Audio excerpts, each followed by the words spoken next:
Hi friends, आज आहे होळी आणि आजीने पुरणपोळीचा बेत केला आहे. आजीने पोळ्या लाटायला सुरुवात केली आणि मी ते मस्त शूट करत एन्जॉय करत होतो. आजीने लाटून दिलेली पोळी मम्मा गॅसवर शेकवत होती. ही पोळी बघा कशी मस्त फुगली आहे. मग दोन्ही साईडने मम्माने तेल सोडले आणि पोळी पूर्ण शिजून झाल्यावर तिला प्लेटमध्ये ठेवली. मग त्यावर साजूक तूप सोडले. पोळ्यांचा खमंग वास पूर्ण घरभर पसरला होता. अशा प्रकारे आपल्या पोळ्या इथे रेडी झाल्या. मग आजीने कटाची आमटी रेडी केली आणि त्यावर मस्त अशी फोडणी दिली. ही आमटी पुरण बनवताना उरलेले पाणी असते त्यापासून बनवतात.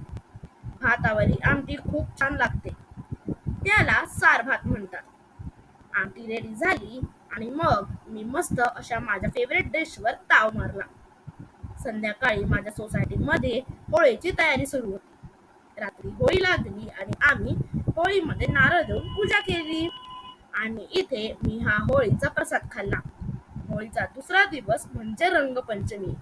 मी सकाळी रंगपंचमी खेळायला कलर्स, पिचकारी आणि वॉटर बलून्स घेऊन रेडी झालो.